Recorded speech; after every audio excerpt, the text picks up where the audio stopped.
Hi guys, and welcome to another weekly vlog from Kat at Kat Talks.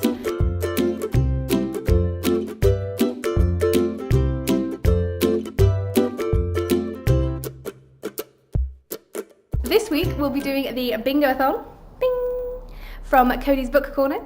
There are 9 prompts. You don't have to do all of them. You only have to do one to take part, but I'll probably be doing around 4, depending on how much time I have to read this week. So without further ado, let's go through what I plan to read and see if I manage to do it with the rest of this vlog.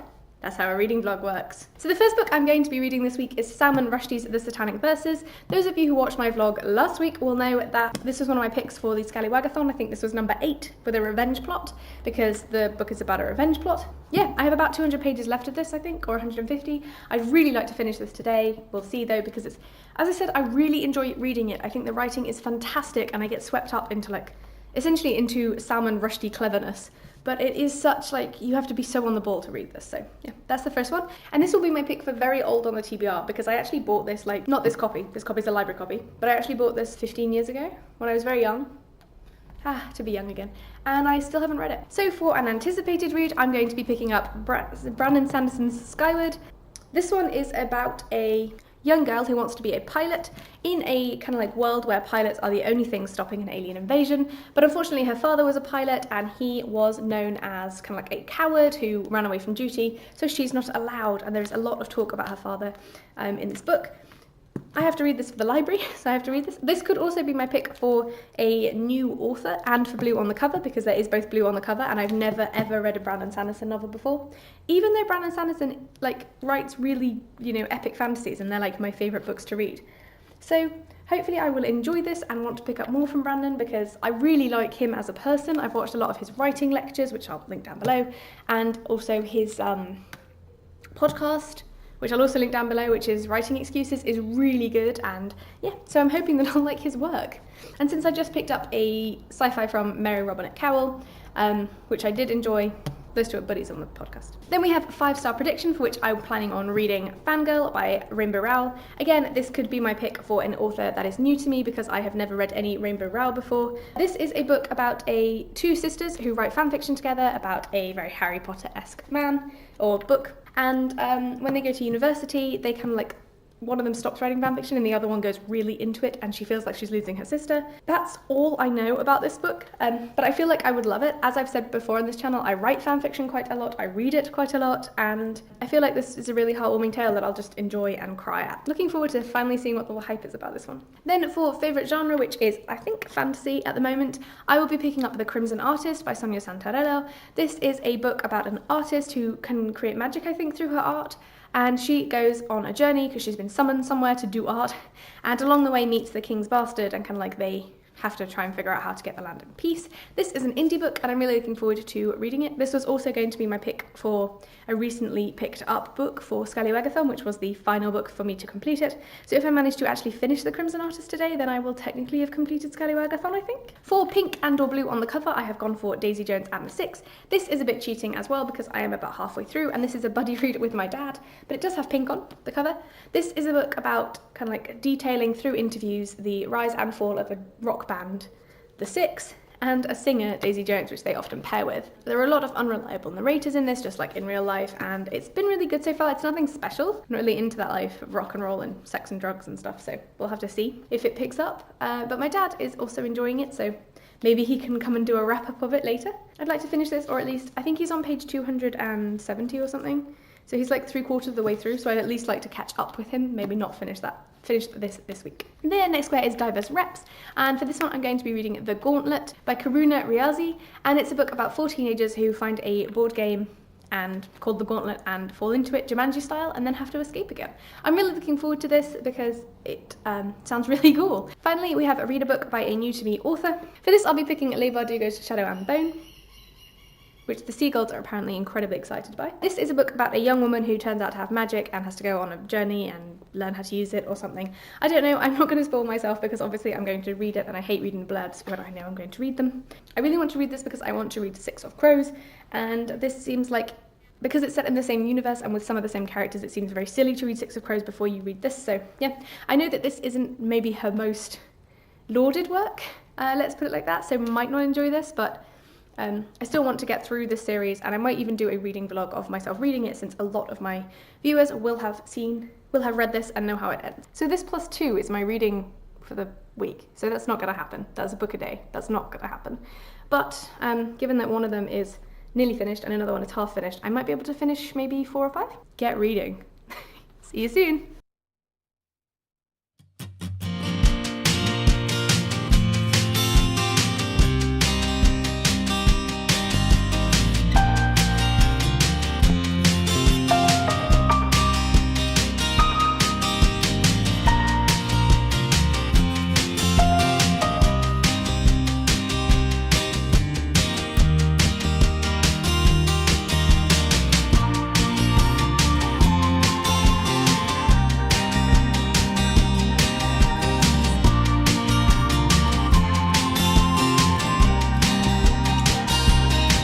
Finished Salman Rushdie's The Satanic Verses, finally. This book was kind of like it's a literary tale about 2 men who fall from an aircraft, and one of them survives and both of them survive, sorry.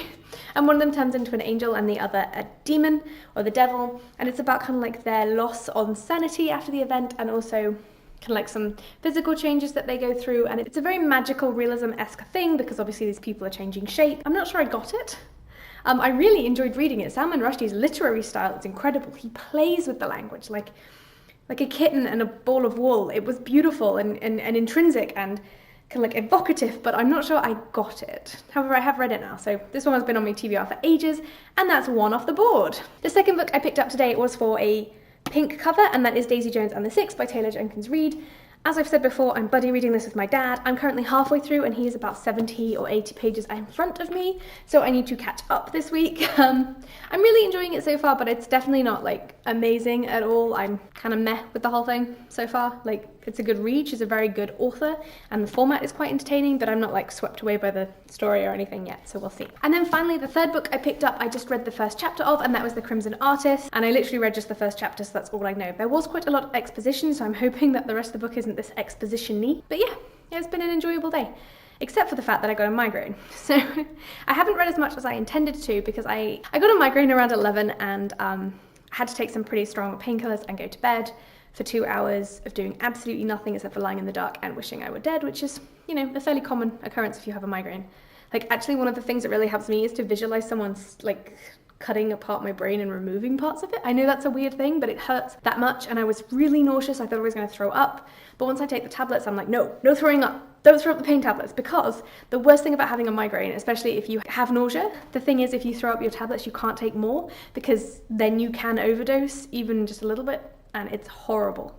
Yeah, so most of the day was ruined, and I had to lie in bed for 2 hours, and then I couldn't do anything useful for another 4, but I still managed to read a couple of books, so hey! Hi guys, I'm aware I'm in a dressing gown.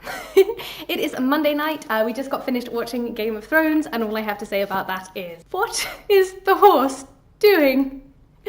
Alright, so other than that, I had a really successful day. I've been reading Shadow and Bone by Leigh Bardugo, and I am on page 145, which is 40% of the way through. Which is really good for one day, so I'm feeling a lot more back on track now that I've finished The Beauty and the Beast that was the Satanic Verses. So I feel like I can finish this tomorrow and or the day after, especially because my partner has an after work thing, so they won't be home until late. I'm really enjoying this. This is one of those reads that kind of just grabs you in, but you have no idea what's going on, so a lot of the world building is left for later, and I kind of want to say too much because it makes you think way too much.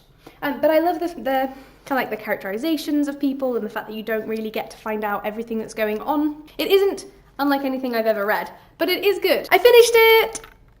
Hi guys, it is Tuesday night, and I finished this on the way to work / at work. Today it was about as good as I expected. It was much better actually than I expected. It does come across as a debut novel. The kind of like twists and turns are very sudden. There's not much build up to them. But I did really enjoy them, and I really enjoyed it, and I'm looking forward to getting Siege and Storm, which is the second book in the Grisha series, so that I know what happens next, obviously. But yeah, so that is where I'm at. I have now completed, bing, 2 books on the bingo board. But I don't really want to carry any books with me tomorrow, because tomorrow is my last day of work, and I need to carry a ridiculous number of things back with me from work. Wish me luck. So it is Wednesday night, which was my last day at work for a bit. And as I said, I didn't want to take a book with me to work, which meant I didn't read on the bus to work or the bus home. It's all very sad and boring, and I had to watch like Netflix. But when I got home after we had dinner, I picked up Fangirl and I managed to read about 100 pages without even trying. And I only stopped because, you know, I don't want to read all night. So I think I'm probably going to finish this tomorrow, which would be amazing. And I'm so excited, and I love the characters, and I definitely feel like this could fit a mental health-a-thon book as well, because it deals a lot with anxiety and bipolar. But yeah, I feel like Kath is me, not just because her name is Kath and my name is Catherine, but also because I always felt like that at uni, and I didn't really ever get comfortable with dorms. At least my first dorms, I was kind of like, I had a really tough time with people in the dorms, and kind of like was victimized a bit and lied to, and it's all in the past, but I think that's kind of like affected my personality now. So I definitely see where she's coming from, where she doesn't really want to talk to people and kind of like ends up being friends with people out of kind of like surprise. But it's making me really want to write as well, and write fan fiction again. I'm not sure how I feel about that, because I'm really supposed to be focusing on my novel, but all right, I'm gonna go relax. It is Thursday morning, well now it's Thursday lunchtime-ish, it's about 11. We're on the balcony because there is a hoover going on in the main house, and like, I really need to talk to you right now. Can you see the tears in my eyes? I know this isn't my normal camera or my normal quality, but I just finished Fangirl and I had to tell you about it. Like, you have obviously read it, but it tore my heart in two. I read this I started yesterday and I finished it today, so yeah, like 12 hours of a week time, I guess, probably less. Like, actual reading, obviously less. I flew through this book. Oh my god. And literally, like, I like the fact that the main character didn't turn into someone who liked going to parties or socializing particularly. She was still kind of a quiet girl who liked reading and sitting in her room. Like a lot of booktubes, I guess. And I love it, and I can't wait to read Carry On now, because Rainbow Rowell has that magic something that makes you just really root for a character and for her development. And yeah, I want to read about Baz and that other dude, Simon. See, I'm way more interested in Baz. Oh, this is really good, but I can't go read Carry On because I have to actually write now. I've been writing in 15-minute bursts and then reading for 15 minutes, which is fine, but my writing is obviously very different from Rainbow Rowell's, and it's very hard to like swap between the two worlds like that. Like, imagine reading two different books simultaneously and swapping every 15 minutes. It's kind of like that. It's really weird to write and read at the same time. But I couldn't not finish this, and I also couldn't not write because I haven't written yesterday. And I had some things I needed to say. Alright, that is it for now. I think the hoovering stopped, so I'm going to go in and write for another 15-20 minutes and see what we get at the end of that. I will speak to you guys tonight, and hopefully I'll pick up another book. Possibly Carry On. Possibly not, because it is still a Bingoathon. So it is now just after lunchtime, so just before 3 p.m, and I sort of accidentally finished Stacey Jones and the Six. I think my dad's still on page 265, so hopefully he will be able to finish it this weekend. But I just kind of wanted to get it over with. I was on page like 290 and I was supposed to be waiting for him, but then I didn't. I'm a bad daughter. I did enjoy this. I'm not raving about it. It was well written and well constructed, but for me it lacked that sparkle, or kind of like that spark, I guess, that gives it a 5-star and makes me really love the characters. All of these characters I thought were very fleshed out and were very human, but I wasn't really buying any of their relationships. I did like the main relationship of the story. I can't say which one it is without spoiling things, but I did like the people in the story. I just felt like the book itself lacked kind of like, yeah, like I said, that sparkle. They didn't feel alive to me. They felt very flat. They didn't feel like real people in the same way that they do for a lot of people. So I don't know, maybe I'm just not into music enough or rock stars enough to be the target audience for this, but it is another square down on my bingo at least. It is Friday night, and as I had the day off work, I actually finished Brandon Sanderson's Skyward.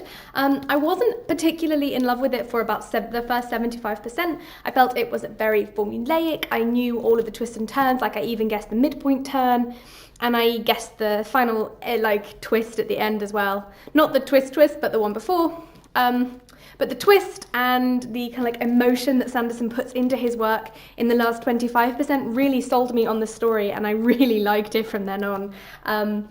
There were a couple of characters where I questioned why they existed. I didn't really feel for any of the characters in the first, like I said, half or 75%. I really didn't like the main character. I felt like she was very entitled and very rude and kept challenging people who gave her second chances. But overall, I really enjoyed the book. I particularly liked the ending, which bumped it up from a 3 to a 4-star, and I will definitely be reading some more Brandon Sanderson. It might even be a 5-star, but I'm going to sit with the ending for a bit to decide whether it's a 5-star. My birthday was over a month ago, but my present just arrived. It is this very beat up box. It was kind of like imprisoned by customs for a while. It has been smushed a lot, but I'm really excited to get it, so, you know. So the Once Upon a Book Club box, gives you gifts that you have to unwrap on particular pages, and it is written, I think, on the pages to remind you to open the gift at a particular time. And the book for this month was The Deepest Blue by Sarah Beth Durst. This is a story about a woman who has This is a story about a woman who just wants to get married and live her happily ever after, but unfortunately is forced to reveal her magic powers on the day of her wedding and doesn't get to get married. Instead, she has to go into an island with a bunch of people who also have her powers and can, like, survive. I'm not sure. That's all I know. I just know that it's a fantasy and that I have all these cool gifts to open once I start reading it. So that's my unboxing for the day. I have only one more book, I think, from my Bingo TBR. And that's probably what I'm going to read tomorrow. It's The Gauntlet. So yeah, guess I will see you tomorrow. And I need to buy The Gauntlet first, but I really want to read it, so. Also, we're building chairs. That's our plans. Friday night plans. Building chairs. Ah, yeah. Hi guys, so it is time for the Bingoathon Reckoning because it is Saturday and it is the end of the week. So let's quickly go through all of the books I read this week and whether or not I enjoyed them. So the first book I read this week was The Satanic Verses by Salman Rushdie. This was to fulfill a prompt of a book that has been on the TBR for a very long time, and also fulfills a new to me author.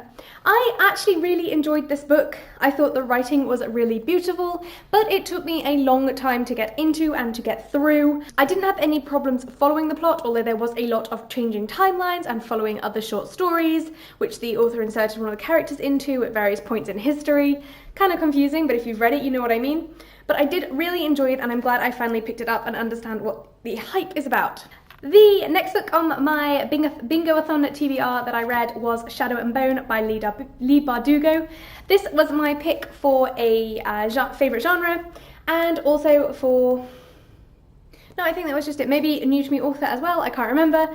Shadow and Bone follows a girl called Alina, who discovers during an attack on her ship that she has a magical power that she didn't know she had to bring the sunlight, or to create sunlight. Now, in this country, there are lots of different people who can do things such as stop your heart or summon darkness.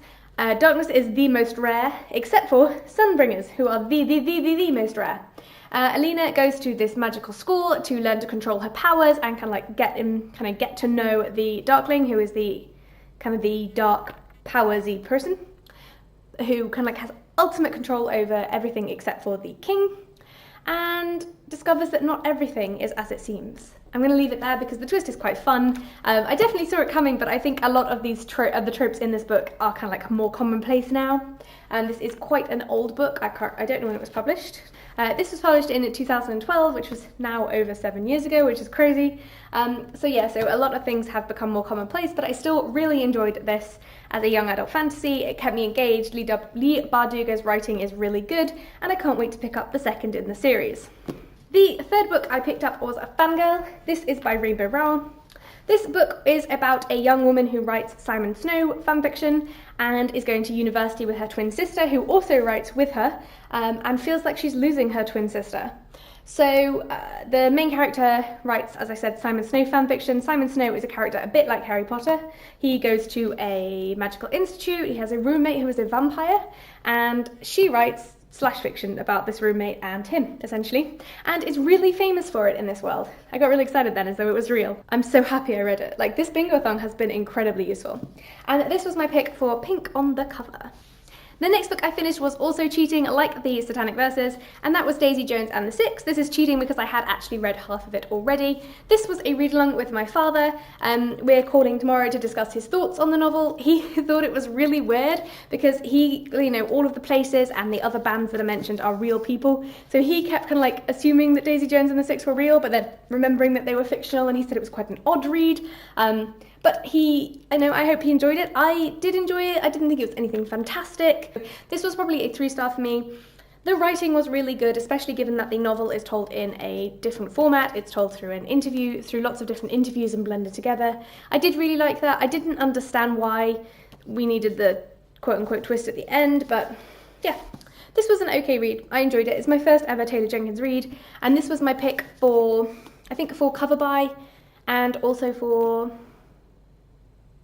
new to me author maybe, although all of these could have been new to me authors. Now, Brandon Sanderson wrote a lot of fantasy, none of which I've read, and I think this is his first sci-fi.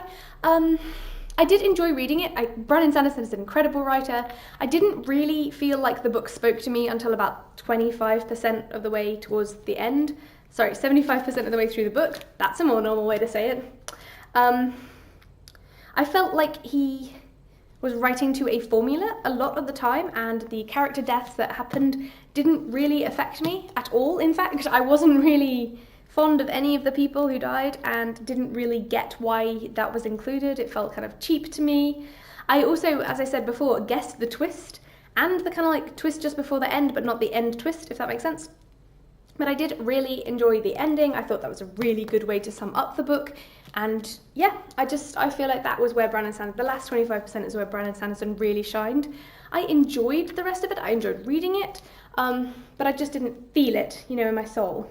I felt like the main character was very stuck up and very entitled and didn't really want to think of anyone as helping her. But all in all, it was a good book. I recommend reading it. Finally, just today I picked up The Gauntlet.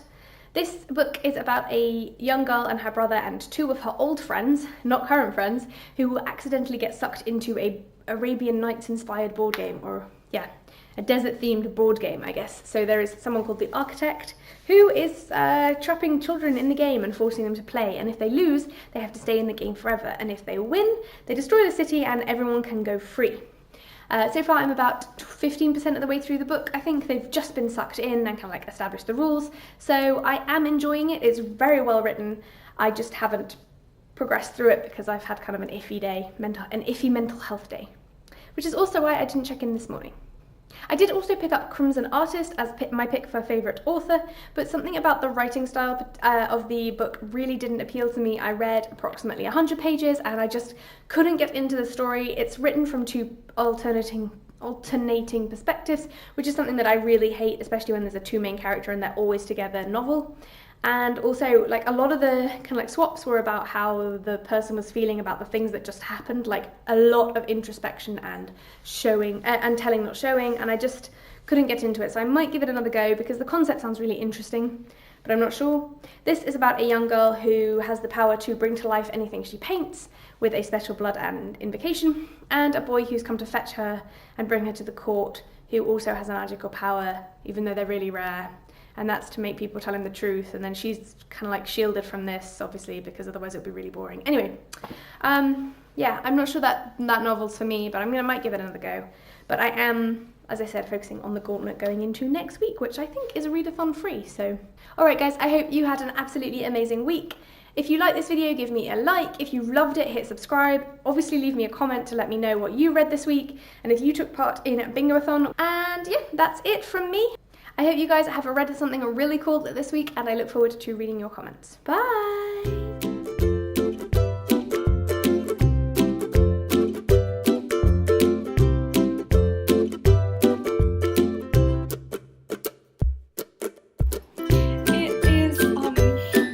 It is Monday.